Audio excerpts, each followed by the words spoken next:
Galera, boa noite novamente para o nosso terceiro episódio do nosso podcast da São Paulo. Eu, como vocês já sabem, Fausto, e o meu querido amigo Herbert Neres. Herbert, se apresenta pro pessoal, por mais que ele já te conheça, cara. Boa noite, galera. Boa noite. Mais um podcast aqui do nosso canal, com o meu amigo maravilhoso Fausto aqui. E hoje estamos com um convidado, um convidado especial. Um convidado que Opa, eu acho que todo mundo já conhece, né? Se apresenta aí, convidado especial. boa noite. Boa noite a todos. E tem alguns que me conhecem, outros podem não conhecer, né? Pra quem tá começando a acompanhar agora. Meu nome é Leonardo e eu tô aqui pra tentar agregar um pouquinho de conhecimento de baixo nível pra esse podcast. É... ok, ficou muito bom, cara. Gostei disso. Mas o seu conhecimento é de alto nível. Eu aprovo isso, viu? Vamos ver, né? Vamos ver. Que isso. Antes da gente discussões dessa rodada que a gente teve, do nosso próximo jogo, que vai ser um clássico, eu gostaria de agradecer novamente todas as pessoas que foram no último vídeo, deram like, se inscreveram. A gente conseguiu bater a meta de 200 inscritos, né? Eu quero parabenizar o meu amigo Herbert e todos que estão participando desse projeto. E o meu sincero agradecimento. Herbert, você quer falar alguma coisa? Agradecer o pessoal que está ajudando, compartilhando, dando like nos vídeos. E finalmente chegamos à marca de 200 inscritos. É só isso mesmo.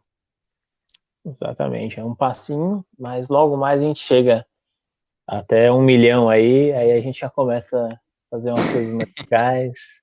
Quando a gente tiver mais, eu prometo que eu vou tentar trazer algumas figuras aí, né? Alguns que eu tenho contato, que eu não posso dizer nome, mas vocês já sabem. Figuras icônicas. O cara tem É, contatos, o cara conhece os homens. Hum. a gente tem contatos, a gente vai conseguir, né? Vamos começar aí, galera. Primeiramente, eu vou dar a oportunidade ao nosso convidado para ele fazer um comentário sobre o último jogo, né? Esse maravilhoso empate que a gente teve. Léo, o que você achou do jogo aí, meu cara? Cara, assim, fazia uma quantidade razoável de tempo que eu não passava uma raivinha de leve em relação à arbitragem, né? Mas dadas as circunstâncias, as situações que ocorreram no jogo, número de finalizações da Chapecoense, principalmente no final do segundo tempo, eu acabei por achar o empate num resultado não tão desastroso assim, né? E infelizmente, o moleque da base vai fazer cagada mesmo. Hum, Apesar de eu ter xingado muito, eu acho que a gente tem que ter um pouquinho de paciência aí com o meninão Nestor. Não, perfeito. Herbert, seu comentário do jogo? Um ponto positivo do jogo foi o Rigoni. Como já tínhamos falado aqui no podcast passado, que foi uma baita de uma contratação. E achei o jogo meio morno também, cara. São Paulo começou pressionando o primeiro tempo. Aí, como o Léo disse, que tem que ter paciência com os atletas da base, com o Rodrigo Nestor aí. Achei a expulsão injusta. Foi injusta a expulsão. Tanto que a cabine do VAR lá, a arbitragem falou que não era para tanto. E eu ziquei de novo, cara. Eu falei que o São Paulo ganharia de 2-0 e foi 1-1. Empatamos com a Chapecoense do Jair Ventura. Nada mais, nada menos que isso. Só isso. Você falando assim, até fiquei triste, cara. Eu tinha esquecido que o Jair Ventura era técnico da Chapecoense. Agora, o empate se tornou um desastre. Vamos verdade, né? Mas o meu comentário sobre esse jogo foram perfeitos nos comentários. Eu acho que não tem muito mais que eu possa acrescentar nisso, porque era o que eu iria falar. Novamente, eu também acho que a expulsão do Rodrigo Nestor foi extremamente exagerada, mas também tem que puxar um pouquinho a orelha dele, porque era um lance de interpretação mesmo, sabe? Aquela coisa de instinto de jogador. Você ali naquele lance, ele não tinha que esticar o pé, cara. Depois eu até vi uma foto com a marca lá. Não era para vermelho, mas também o jogador é bom que ele pegue esse lance, ele aprenda nesses pequenos detalhes, né? Em geral, o time veio com uma escalação muito interessante, que eu realmente não entendi muito, principalmente quando ela saiu, né? Que a gente jogou tecnicamente acho que um zagueiro só de Foi, exatamente. Natural, né? O Bruno Alves. Exatamente, a gente jogou até que bem, cara. Eu falo pra você, a gente teve alguns lances assim, mas novamente foi um gol achado pra mim da Chapecoense. Não foi tanto assim. São Paulo não sofreu muito. Assim, o time se portou bem, mas eu não consegui entender. Obviamente que o homem sabe, o homem Crespo sabe, mas eu não consegui entender por que começou com o Reinaldo na zaga e o Léo Pelé na reserva. Então, Eu sei que o time entrou muito mais ofensivo. Na minha opinião, o Rigoni de ala ele acrescenta muito. O Éder no ataque acaba acrescentando muito, porque ele se posiciona muito bem dentro da área. Mas defensivamente falando, quando eu vi a escalação, eu tava meio que esperando pelo pior. então analisando muito essa parte tática, eu acredito que foi muito, mas muito, muito ousada. Eu acho que até pro nível do futebol brasileiro foi muito ousado. Eu dou exemplo disso até do Vojvoda do Fortaleza, ele tende a jogar um futebol ofensivo porque ele é uma escola bielcista, assim como o Sampaoli é. O Crespo, ele não é bielcista de classe, assim, não é um cara que vai ser bielcista de fato, mas ele é um cara ofensivo. Então eu acho que ele julgou que a Chapecoense não faria tanto mal, assim, sabe? Não acho que ele queria dominar o jogo, e eu faço até um paralelo com o River Plate versus Santa Fé, que o Enzo Pérez era o goleiro. A proposta do River era ficar com a bola e pressionar o Santa Fé 100% para eles não terem a bola. O Crespo, ele quis fazer isso, só que o Rodrigo Nestor foi expulso. Aí você jogar com um a menos, sem uma formação bem definida ali, sem o padrão, fica muito difícil. Mas eu ainda falo que tem muitos mais pontos positivos, assim, do que negativos nesse jogo. Eu acho que a gente só empatou por detalhes. Novamente, eu acho que também pela essa ressaca que a gente está e esse começo do Campeonato Brasileiro, que eu acho que está sendo muito difícil. Tem times que também estão assim, você pode ver o Grêmio, mas se fosse numa situação normal, acho que o São Paulo teria goleado. E eu acho que é importante a gente perceber que o time tá tendo repertório, né? Não é sempre a mesma escalação. O Crespo parece que tá analisando e montando a escalação de acordo com o adversário. E isso é muito, muito, muito importante. Porque a gente não via isso, né? Principalmente no ano passado. A gente não via essa variação tática da equipe do São Paulo. Ela se portava da mesma maneira, independente do adversário. E isso acabou ocasionando vários problemas ao decorrer, principalmente do final da temporada passada. Exatamente, ficava muito preso no dinismo, que ele era um pouco teimoso também. Acabava que o time tentava sempre impor o ritmo de jogo, mas não conseguia, e depois ficava no cruzamento. Só isso. Herbert, quer complementar mais alguma coisa, meu caro? Eu já quero comentar sobre o jogo domingo, o clássico contra o Santos aí. Iremos enfrentar nada mais, nada menos que o time do nosso ex-treinador, Fernando Diniz, que entrou na graça você espera? O que você espera Cara, desse jogaço? O Santos está uma nhaca total.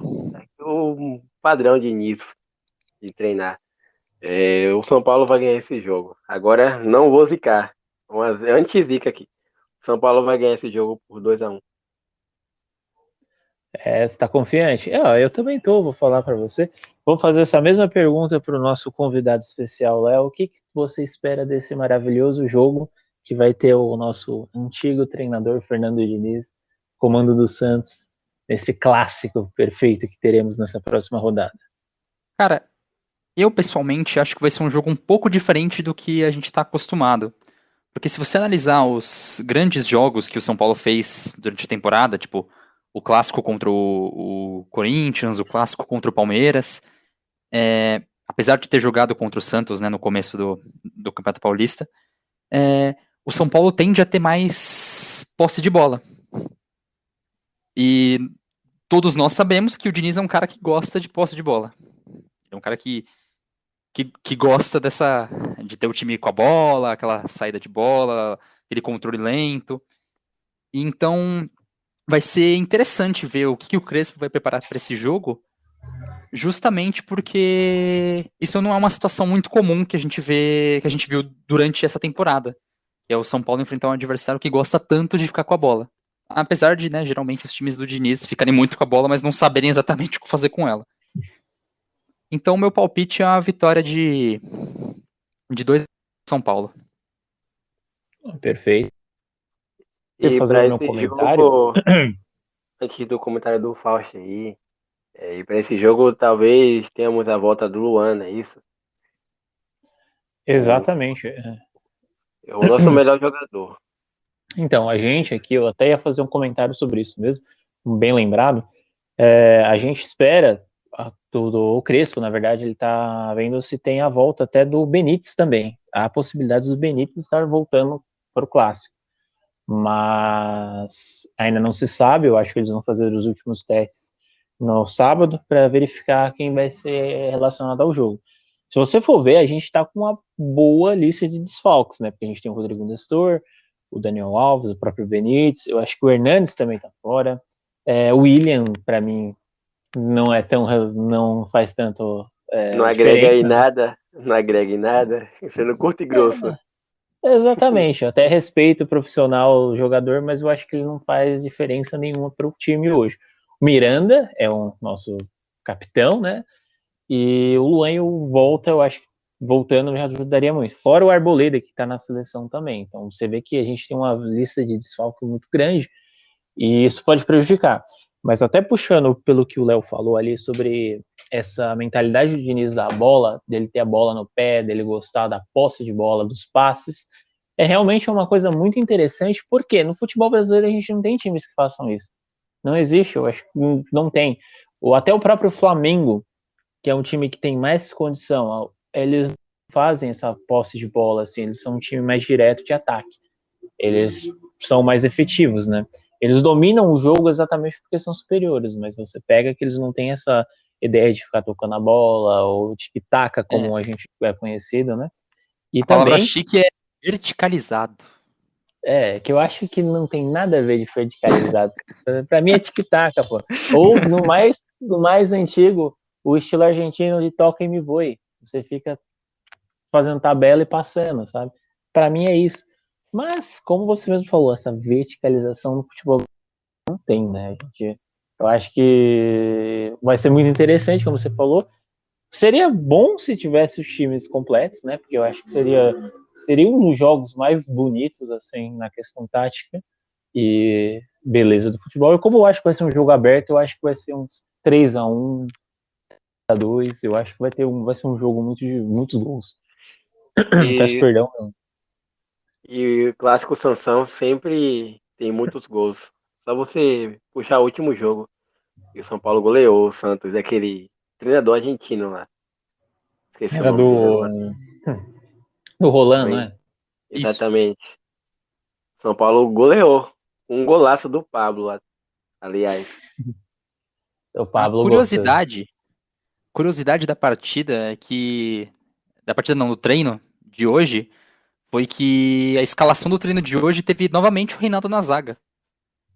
O trio foi com 3 zagueiros, né? E o trio foi Diego Costa, Bruno Alves e Reinaldo. Esse foi o trio da zaga no treino de hoje. E quem vai fazer a lateral segundo o treino, né? Se manter essa escalação do treino, vai ser o Wellington. Eu gostei do Wellington na última partida. Principalmente porque ele salvou um gol feito da Chapecoense, praticamente. Exatamente, eu ia comentar sobre isso também. O Wellington, eu acho que é um lateral, pode evoluir bastante, agregar. É veloz, habilidoso. Eu acho que ele faz uma boa sombra para o Reinaldo, né? Ele é um bom prospecto que a gente tem. Eu acredito que ele para mim, ele empolga muito mais do que o Júnior Tavares empolgou naquela vez, quando ele começou. Que ele foi até a gente, pô, vai ser finalmente a gente tem um lateral bom, porque era um cara que atacava, etc e tal. Só que eu acho que ele, com o Crespo colocando o Reinaldo na zaga, eu acho que ele está querendo muito mais uma variedade de setores, como se fosse aquele jogador surpresa.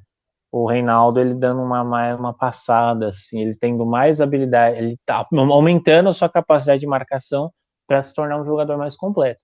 Porém, de verdade, se o Diego Costa, eu acho que o Diego Costa e o Bruno Alves, eles vão ficar os dois na zaga e vão dar um pouquinho mais de liberdade para o Reinaldo nessa saída.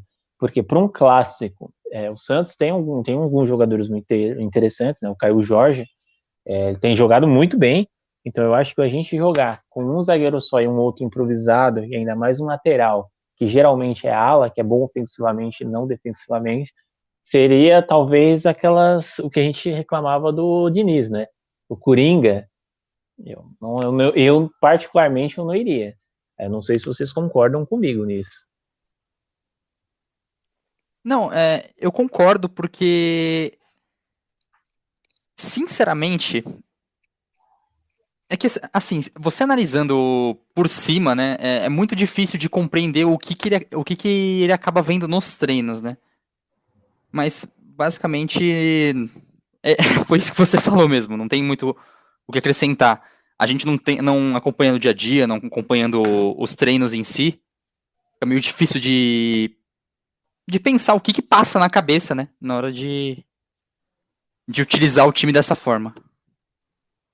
Exatamente, eu acho que ali a gente tem que dar um voto de confiança. Por mais que o treinador, a minha grande crítica ao Fernando Diniz, porque eu gosto do estilo de jogo dele. Eu sempre, até quando eu jogo, vou dar o exemplo do Futebol Manager, eu sempre jogo, eu utilizo sempre uma estratégia baseada mais ou menos nesse passe, nesse jogo assim. Só que é aquela coisa, você tem que ter essa mudança, que no Diniz não tinha. Então, só que eu também não gosto muito da você exagerar nas improvisações, sabe? Se você tem um jogador para isso, tudo bem, se ele não estiver indo bem, você até testar outro jogador, mas nesse sentido assim, eu vou dar o voto de confiança no Crespo, porque o Crespo ele conseguiu um título, ele montou um futebol interessante, a gente não pode negar que o São Paulo está muito mais maduro do que o do ano passado. Que dos últimos tempos, Fausti, dos últimos anos aí, na real. O São Paulo atualmente aí tá com uma postura bem melhor que de São Paulo de 4, 5 anos atrás. Todos os times aí que vemos, o São Paulo de hoje, eu vejo que é o melhor aí. Cara, é que eu falo para você, eu me empolguei muito com o São Paulo do Balsa. São Paulo do Balsa para mim foi um dos melhores, porque o Balsa para mim fez um milagre. Aquele time chegar na semifinal de uma Libertadores e só perdeu porque foi assaltado, né? Naquela época, se tivesse. Tudo bem que com o VAR também, às vezes eu não confio, falo para vocês. Mas também eu gostei muito do São Paulo do Aguirre, porque eu achava que era um time muito mais. Faltou o titular, teve aquele infortúnio que a gente teve contra o Corinthians, né? Sempre contra esse time maldito, mas era um time muito aguerrido, e eu gosto de times aguerridos. O que o próprio Crespo fala, na questão lá, quando a perna não chega, o coração, né? Eu acho que o São Paulo parte, assim. Só que para mim o Crespo foi o treinador que mais modificou o estilo do time. Também eu vou dar um voto de confiança no presidente, o Júlio Casares, que eu acho que ele fez algumas alterações que o time do São Paulo se tornou mais profissional, mais pé no chão, como a gente até falou nos podcasts atrás, eu e o Herbert, a gente falou sobre a organização administrativa do time, finanças. Então, eu acho que o time está muito mais maduro. Hoje eu não tenho medo de clássico, para falar a verdade. Eu estou confiante até. Não sei se isso é com vocês também. Olha, eu acho que fazia bastante tempo que eu não me sentia confiante em relação a clássicos, né? Mas acho que isso começou com o Diniz, inclusive. Do Diniz pra cá, o São Paulo não tem se dado mal em clássicos, que é uma coisa que fazia muito tempo que não acontecia. Ficou um grande período aí, o São Paulo apanhando em praticamente todos os clássicos, né? Sendo tratado pelos rivais como saco de pancada e etc e tal. E eles até faziam a zoeirinha lá com SPFC, né? Saco de pancadas Futebol Clube e esse tipo de besteira. mas faz um tempo que eu não sinto isso. Eu consigo chegar para um clássico, independente do time, né? Na final mesmo, no próprio jogo da final, eu falei, mano, São Paulo vai ganhar. São Paulo tem tudo para ganhar. Eu tava confiante, tanto que eu apostei o placar do segundo jogo 2-0 e cravei. E então o time resgatou confiança. E essa confiança, apesar do momento no começo do Brasileirão não ser tão favorável, né? Mas apenas um começo, como você falou, tem toda a ressaca do título.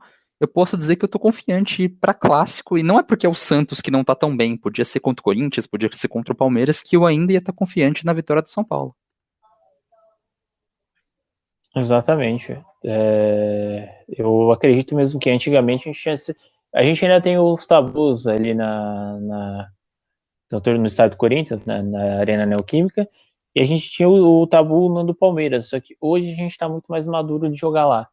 A gente não sofreu muito, até quando a última vez que a gente teve o jogo lá sem ser na final, que foi na fase ainda de pontos corridos, né, que é naquelas fases de grupinhos lá, o São Paulo jogou muito bem e por pouco não saiu com a vitória. Não, o minto, perdão, foi o primeiro jogo que o São Paulo ganhou, né, lá com 1-0, e no último jogo que foi no mata-mata, a gente, por pouco, aquele chute do Gabriel Luan, se Sara. não me engano. Foi do Do Gabriel Sara. Sara. Foi do Sara, né? Foi do Sara, a bola não entrou por milímetro. A gente jogou melhor. A gente conseguiu sobressair sobre eles. E no segundo jogo a gente jogou perfeitamente. Ele demonstrou que o Palmeiras era um tigre de papel, porque fez um gol. Depois disso, o Palmeiras não atacou. O jogo inteiro o Palmeiras não atacou, não fez nada. Começou a ter ligação direta. Então, hoje a gente sabe jogar clássico. E eu acho que esse é o grande ponto da confiança, acho que, do torcedor São Paulino para os confrontos. Eu queria levantar outro ponto aqui, referente a coisas que aconteceram na semana, mas não especificamente sobre o jogo. Mas o Daniel Alves, né, foi convocado para a seleção olímpica. Ele ainda está lesionado, então ele já ia desfalcar o São Paulo pro clássico. Eu acredito que ele faça sim falta, até porque eu não consigo gostar do Igor Vinícius. E por mais que o Orejuela tenha tido uns leves deslizes ali no primeiro jogo contra o 4 de Olha, julho. leve Eu deslize. peguei leve com ele, coitado. Mas, mas eu acredito que ele mereça uma chance na função de origem dele, que é um lateral, um lateral direito um pouco mais ofensivo. Até porque essa é a função que ele está acostumado a fazer. E a gente vai sentir essa ausência do Daniel Alves, porque ele vai ficar fora durante os jogos aí de volta das oitavas da Libertadores, a próxima fase das oitavas da Copa do Brasil. Copa do Brasil. E mais algumas, acho que são 4 ou 5 rodadas do Brasileirão ainda que ele vai ficar fora. Então, eu acho que seria um momento interessante para testar o Orejuela. Até porque ele foi uma contratação que eu achei que foi bem feita. Então, né? Eu acho que seria um momento interessante, principalmente com o time portado mais ofensivamente, para testar ele na lateral. Perfeito. Até mesmo vou fazer uma pergunta. Puxando desse assunto que você levantou, até um quadrinho rápido que eu posso fazer aqui, que é uma coisa que eu estava também comentando com alguns colegas meus, isso numa rodinha de bar. Até levanto essa pergunta para você, Herbert. Orejuela, a gente tem uma grande situação. A gente fez uma contratação relativamente interessante, eu acho que todo mundo no começo do campeonato, a contratação dele, porque ele vinha com ótimos desempenhos. Ele no Cruzeiro jogou muito bem, ele no Grêmio teve umas boas partidas, né? O que vocês acham, o que vocês esperam dele pro decorrer, assim? Porque eu acho que ele hoje é a contratação que a gente mais fica em dúvida sobre uma continuidade dele, assim, uma confiança. Porque o Éder tá indo bem, tá como um reserva, mas quando entra faz gol, até fez o último gol, você nota que a gente tem uma confiança que ele é um jogador técnico. O Benítez eu não preciso nem falar nada, né? O Miranda também, eu acho que não tem muito o que falar. E eu acho que o Orejuela, dos mais badalados, para mim, na minha opinião, ele ainda está deixando muito a desejar. Qual é a opinião de vocês sobre ele? Fausti, eu acredito que o Orejuela venha para compor elenco, porque naquela função ali de ala direito, ou lateral, eu vejo o Rigoni como a melhor opção, com a ausência do Daniel Alves.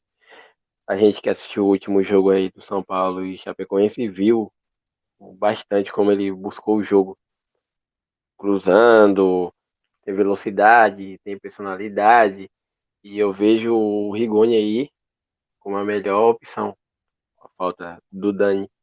E eu concordo com o Léo aí, o Igor Vinícius não me passa confiança alguma. Ele é 880 também. Faz um jogo bom, o resto horrível. Eu concordo com você sobre isso, principalmente sobre o Igor Vinícius. Eu acho que ele precisa realmente ainda evoluir um pouquinho mais.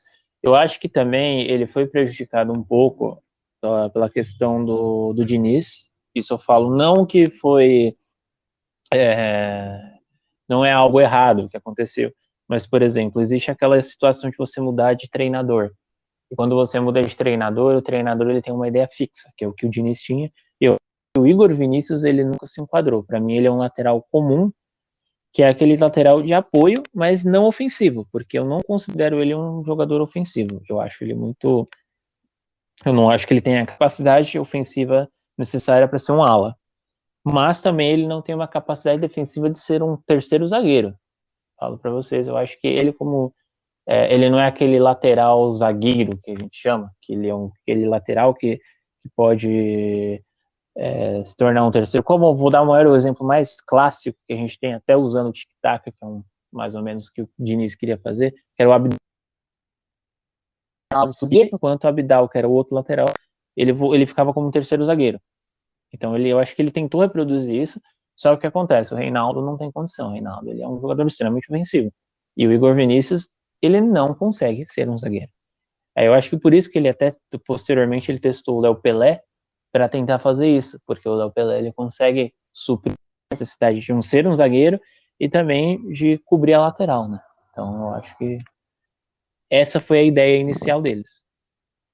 E foi interessante você falar sobre as funções ofensivas, né, do Igor Vinícius, porque comentaram durante a transmissão do jogo contra a Chapecoense sobre o Rigoni que ele tem muita técnica, ele consegue cruzar, fazer cruzamentos bons com os dois pés. E isso é bem interessante de se notar nessa posição, porque isso confunde quem tá marcando ele, né? Porque o marcador não sabe para qual lado ele vai puxar, porque ele tem qualidade com ambas as pernas para efetuar o cruzamento. Diferente do Igor Vinícius, que não tem qualidade com nenhuma das pernas para efetuar os cruzamentos da maneira correta. Ele tem esse déficit ofensivo. Apesar dele tá com bastante assistência, né? A maioria das assistências dele, essa temporada, que eu me lembre, foram cruzamentos rasteiros. E não os cruzamentos, como por exemplo, do gol do São Paulo contra a Chapecoense. Do gol do Éder. E eu acredito que o Igor Vinícius ele pode vir futuramente a se tornar um jogador um pouco melhor, porque, cara, principalmente quando, como você citou, do Diniz, quando ele fazia uma função mais defensiva, ele tinha uns erros bizonhos de tempo de bola. Não sei se vocês lembram, mas eu não lembro exatamente qual foi o jogo. Se foi contra o Fluminense, não lembro. Que a bola quicou na frente dele e ele perdeu completamente o tempo da bola e deixou o adversário passar e fazer o gol. Então, eu acredito que isso não não ter tanto tempo de bola não é uma característica do jogador. É algo que se resolve com tempo, com treino. Então eu acredito que o Igor Vinícius ele pode vir a ser útil no futuro. Mas que no momento, assim como o Herbert citou agora há pouco, não tem como falar de qualidade ofensiva e não preferir o Rigoni na posição do que ele. Perfeitamente. Eu acho que o Rigoni, para mim, ele tem que ser mais ofensivo mesmo, não tem como mandar ele recuar. Então, eu até achei uma aposta muito interessante do Crespo, colocar o Rigoni ali, porque eu acho que, para mim, quando o Benítez voltar e o Rigoni, eu acho que os dois, cara, a gente vai ter um meio-campo um quarteto ofensivo muito bom, porque eu particularmente eu opto mais pelo Luciano e Éder, ou Éder e Pablo, porque eu acho que o Pablo também ele não é um centroavante, ele é um segundo atacante. E para mim o Éder é um cara que ele ganha a bola. Ele é um 9, é aquele cara que tá lá para brigar, e ele não é aquele cara totalmente paradão, ele tem uma movimentação, ele faz um pivô muito bom. Então, com o Rigoni, Benítez e Éder ali, eu acho que dá para fazer algo parecido que era o São Paulo de 2006, que a gente tinha o Borges, a gente tinha o Aloísio, que eram jogadores que conseguiam fazer pivô e dar uma movimentação. Bem, galera, a gente já está chegando aqui. Herbert, você quer complementar alguma coisa, puxar alguma coisa? Ou a gente Não, já pode encerrar? acho que por hoje está bom. O papo foi muito interessante e agradeço ao Léo por ter aceitado vir aqui conversar com a gente. Bom, eu que agradeço pelo convite. É sempre bom bater um papo com vocês. E é isso aí, altas expectativas pro clássico. Com Já certeza. gravei o meu. Vai ser 2-1, São Paulo. Eu falei que ia ser um jogo de muitos gols, então seria um 3x1, 3x2. Entre 3x1 e 3x2, eu acho que vai ser 3x1. Mas, como eu falei, não me surpreenderia se fosse uns 3x2, 4x2. Vai ser um jogo aberto. E os dois times têm capacidade de fazer muitos gols. Então, para encerrar aí, Herbert quer falar alguma coisa, Léo quer falar alguma coisa, os encerramentos. Vamos deixar esses minutinhos aí para vocês falarem, dedicatórias, o que vocês desejarem, meus queridos. Só mais um adendo. Agradecer. Não, pode falar, Léo. Eu ia falar pra. Não esqueçam de compartilhar, tá? Manda pros amiguinhos, pra se inscrever, pra dar visualização, pra dar engajamento. E comentar nos vídeos, falar o que a gente pode melhorar. Pedir pra eu voltar mais vezes, né? Vai que o Herbert gosta. Vamos que vamos aí com esse projeto. Agradecer que chegamos aos 200 inscritos. Mais uma ótima marca para o canal. Agradecer ao Fausto mais uma vez. Ao Léo. Tamo junto aí, galera. E eu aqui para encerrar já, vou agradecer a participação especial do nosso amigo Léo, vocês conhecem muito bem, do grupo. Mais uma vez também agradecer ao Herbert por iniciar esse projeto, por dar esse apoio, estar sempre em cima aí, compartilhando também, fazendo engajamento. Eu agradeço muito. Agradecer aos nossos ouvintes, as pessoas que estão curtindo, que estão dando like, compartilhando. Isso para a gente é muito bom. Eu gosto de ver os comentários. A gente sempre possível a gente está lendo tudo para melhorar tudo. E eu agradeço muito pelo projeto, porque eu acho que é algo muito interessante aqui que a gente está fazendo. Então, galerinha, só para não esquecer, se inscreve aí no nosso canal, dá o like, comenta, compartilha com os amigos, com a família, com os rivais, com qualquer pessoa, mas compartilha aí, por favor. Mais uma vez agradecendo o Herbert, mais uma vez agradecendo o Léo. Uma boa noite, amigos. Muito obrigado por tudo. E até a próxima. E quem sabe o Léo volta, viu? Se vocês comentarem que vocês querem que ele volte, a voz do povo é a voz de Deus. Então, galerinha, boa noite. Até mais.